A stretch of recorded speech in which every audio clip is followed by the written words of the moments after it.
Welcome to the Vicis Interimo 30 Minutes to Kill podcast.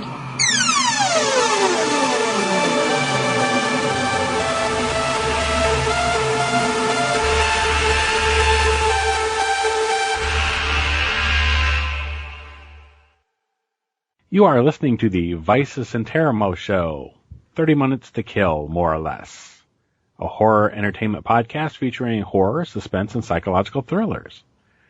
You can find us on iTunes, Stitchers, Podomatic, and just about anywhere. Type in VICIS-INTERIMO. I am Michael Mad Saxon Jones here with my lovely wife and co-host, Lori. Hi, Lori. Hello.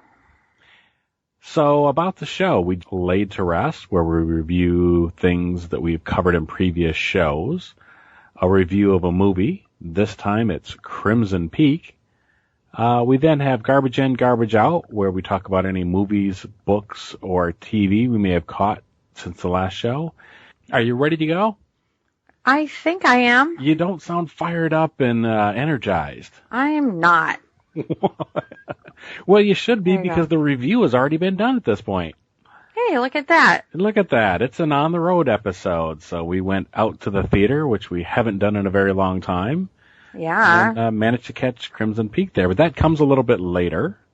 First of all, let's have our laid to rest. Okay.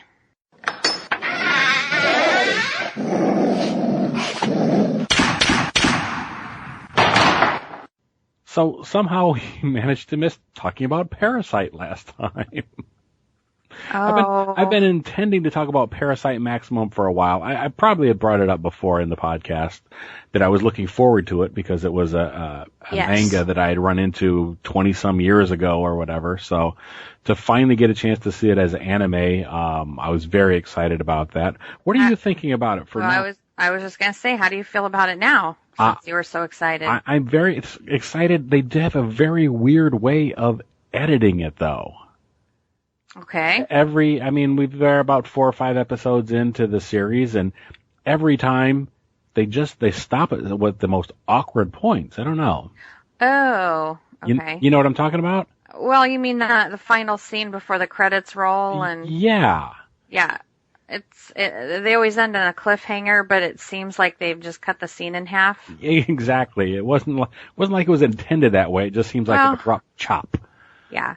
I think they're just, I think that's just what they do. You think that's... Remember when we were watching Full Metal? Yeah. Brotherhood. That's true. Yeah. It's a little odd for the editing and stuff. So I was like, oh yeah, it's getting really good. Wait, what's with the music and the credits? It's over with already. Yeah. Speaking of weird editing, you were complaining I put too much music in last time. Is that, or was it the choice of music? I don't remember. I had that long section of Passion Pit there right in the middle of it. Okay, well you just said it. It was long. Oh, well, you know what? The longer the show, the longer we talk, the more I feel like I need to give other people a break. You don't. Give me a break. Is that a fact? Well, maybe next time you should... Well, you were in here listening to it, and I could hear our voices discussing something, and then all of a sudden music was on, and so I thought, oh, okay, well, he's done. So I started talking to you and whatever, and you were like, I'm listening to the podcast, and like, oh, I thought you were listening to a CD. The song was so long. You usually put in like a 30-second clip or 10 seconds or whatever. Yeah. Okay. You don't need a big old lot. Because what if someone doesn't like the song? I just shut it off. You have to be music sensitive. Or sensitive to listeners' music taste. Is that a new form of political correctness that I must abide by now? Maybe. Oh, yikes. Well, okay. Well, you know what?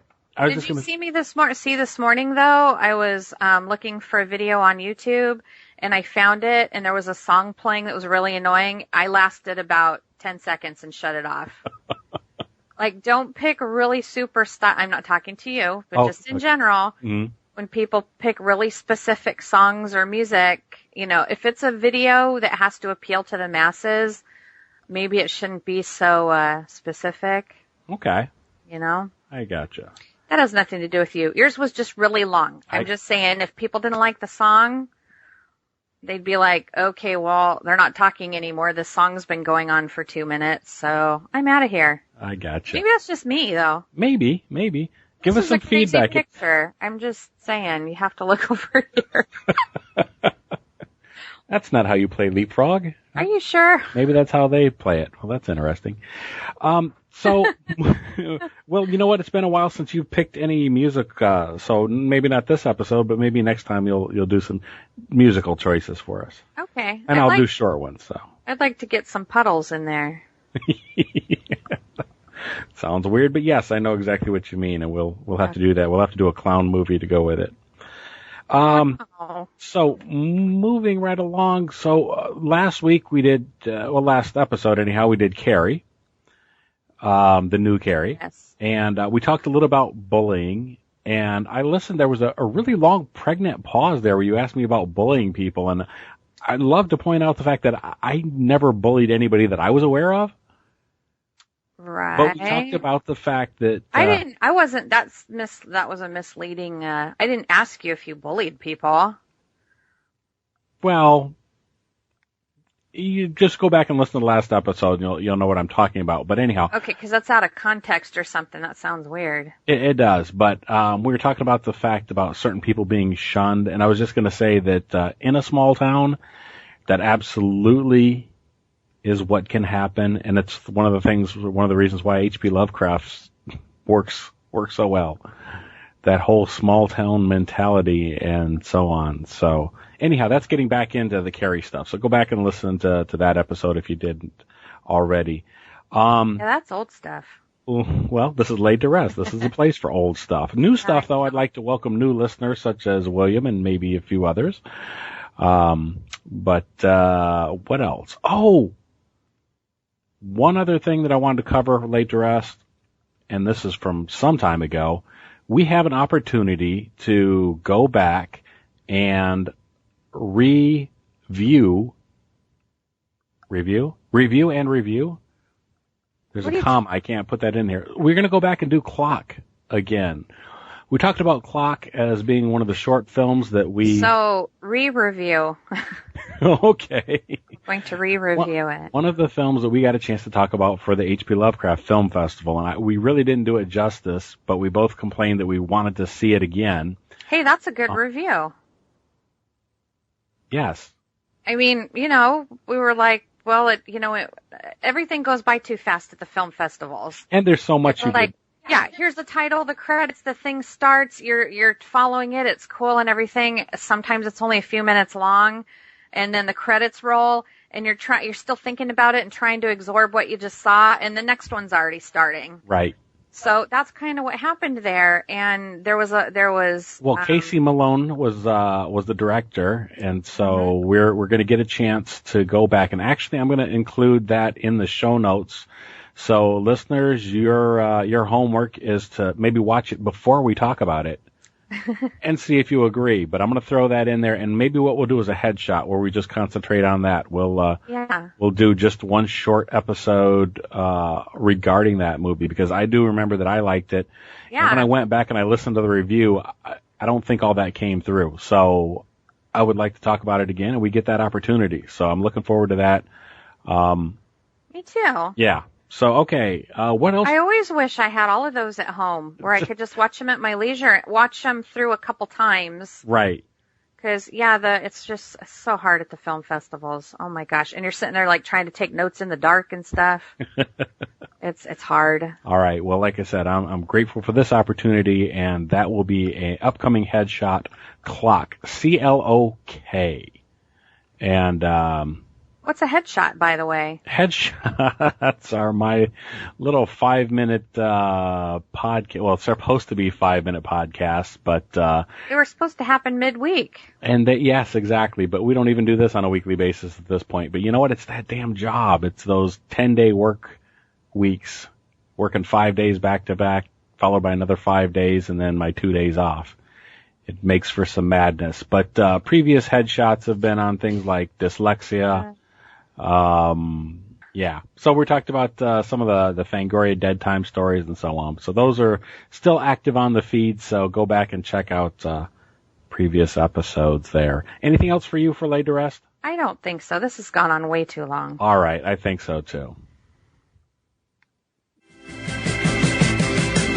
many broken hearts have fallen in the river. Too many lonely souls have drifted out to sea.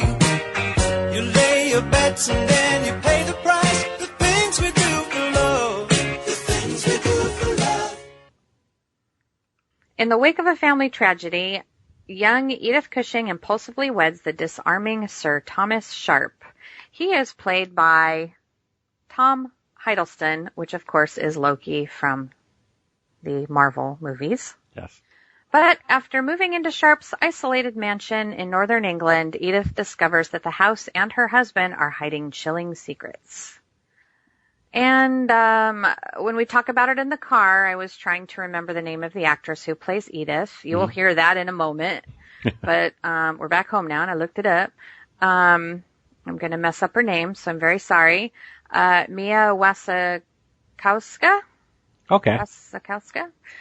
She's, of course, the lovely actress that was Alice in Tim Burton's Wonderland movie, and she will be in the one that comes out next year, again as Alice. All right. I think she's great. I think she's not done yet. Oh, sorry. She is. Okay. It's the pale complexion and the light-colored eyelashes and stuff. Okay. So let's... Well, I know what you mean by that, because you say that about people. Maybe the listeners don't have any idea what you're talking about. Every so often you run into an actress, you, meaning you. Me, literally. You, literally. Yeah. That you feel like isn't done yet. Yeah. I like the features aren't fully there. Like, they can be pretty. They're on their way to pretty. You know what? I don't know. That's getting all judgmental and weird now. So we'll you didn't say there was anything wrong with No, there isn't. how she looks. It's just that, like, I'm thinking that as the actress matures, as they mature, She's I don't know. only going to get better. Yeah, exactly. She's going to get even better looking. You know what? Julia Louis-Dreyfus was one person like that. Like, I saw her in Seinfeld, and she was kind of, I mean, okay, pretty enough or whatever. Okay, but like, now that sounded bad. Well, I'm just saying, like, now she looks better to me. Oh, okay, so she's the one that you would have thought she wasn't done yet. Just not quite, you know what I mean? She was... Well, she has dark hair, so that there went my theory. A lot of times you say that about blonde actresses. Blonde, yes, that are Actors. very light complexion and light hair and light eyelashes and kind of washed out. So sometimes I think, oh, okay, well, I don't know. Well, she's not done, like her maturing. color's not there yet, or she's like a flower or something waiting for her to reach her full color. And yeah. That's great. We just sound crazy now. Yeah, we've gone completely What we get off for the rails. doing this in the morning. Okay, so, hey, let's get to that on the road section. It's a segment, not a section. Isn't that right, Al? Yeah.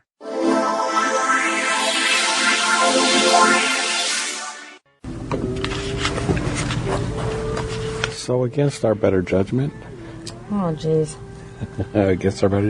it's been long enough that we've forgotten exactly how bad it was, so we had to come back and remind ourselves how much the theater sucks. Is that an accurate statement? Maybe. I guess we'll find out. I mean, yes, it's an accurate statement. Okay. We'll know when this is over how bad it sucked or not. Yeah. Well, it's a Sunday morning, so we're risking a theater full of people, but we're going to see a horror movie, so that cuts down on it. It's not opening night. It is Halloween, or rather it is the month of October, so... Yes. Halloween is next weekend. A couple things working at cross purposes here. We'll see what it's like, though. I think the movie's been out for maybe a week or two. Mm-hmm. So we may not be inundated with people. Well, it's up against Pan and Goosebumps. Yeah. And there's a lot of kids out there, and this is a rated R movie, so maybe we're good. All right. Well, we just have to choose more carefully. We can't necessarily do anything about the people coming in lounging next to us. No. Welcome to First Look. Oh, dear. New notes from me. Time to turn the recorder off. That's it. And the hottest All right. celebrities and your favorite brands. And now you can follow along with First Look on